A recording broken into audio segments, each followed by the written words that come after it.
From the Bob Mills Weather Center, meteorologist Aaron Reeves.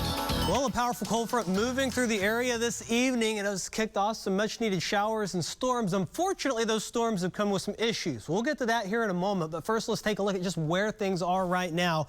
Tulsa, we're all in the clear as far as showers and storms. Some to the east of Tulsa.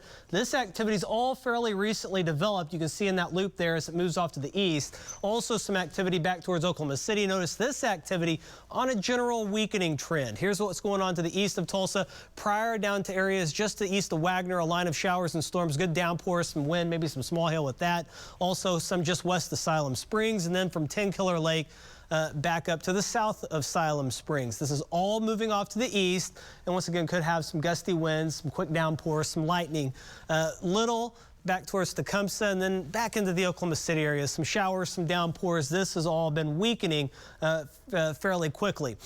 One of those problems, these storms have built up fast, then they collapse, and wind gusts out of them called downburst or microburst, and that's led to some power issues as far as outages in Tulsa and Rogers County, up around 5,500 currently ongoing with that. Some wind damage has occurred as well. JD, Vaughn, and Bob are all out in the 31st and 169 area, showing us some of those damages that have been left by the wind. Here's Vaughn's video. You can see this power pole just snapped. Of course, that's led to a power outage. That's some of the damage we've been watching.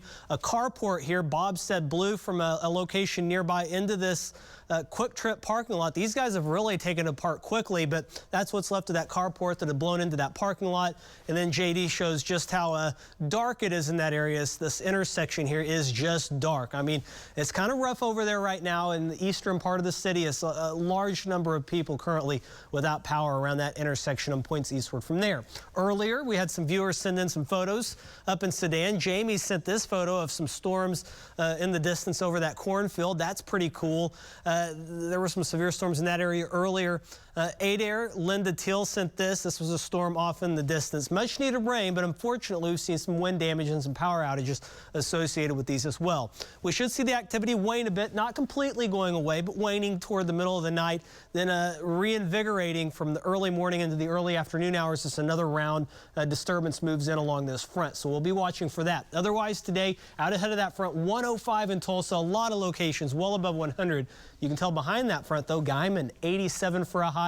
That was day number 27. Will that be it? We really got to get through September, but some of our indications are that we may be in this cooler than normal for the most part thing for quite a while going forward, at least the next couple of weeks. Jinx looking off towards South Tulsa, all quiet right now. 80 feels like 84. Pretty blustery north wind on the backside of that cold front, gusting up near 30 miles per hour, so it is breezy in areas on the backside of this front. That's kicked in some of these lower temperatures, lower 70s to the north of Tulsa, 80 in Tulsa, upper 80s to near 90 still to the south of Tulsa. So a big difference in temperatures. It's a powerful front, and that's why we've seen these showers and storms. We'll keep that isolated to scattered chance overnight, upper 60s to low 70s. Heading through the morning hours, notice more showers and storms moving through the area. Could see some lingering sprinkles into the afternoon. Otherwise, much cooler. 80s for the most part. Some places, especially north of Tulsa, may struggle to get out of the 70s. Perfect weather to get out and enjoy.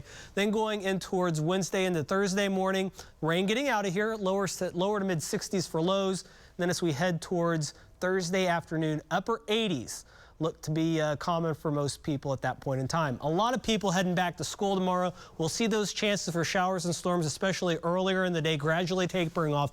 Very comfortable temperatures as far as that goes. Going forward from there, in between systems toward the end of the week, into the weekend, we'll start to heat back up to low and mid 90s. It'll be humid. And then we'll see another front move through over the weekend. That'll bring us cooler weather and rain chances for the second half of the weekend and early on into the following week. That's a look at your forecast. We'll have sports coming up.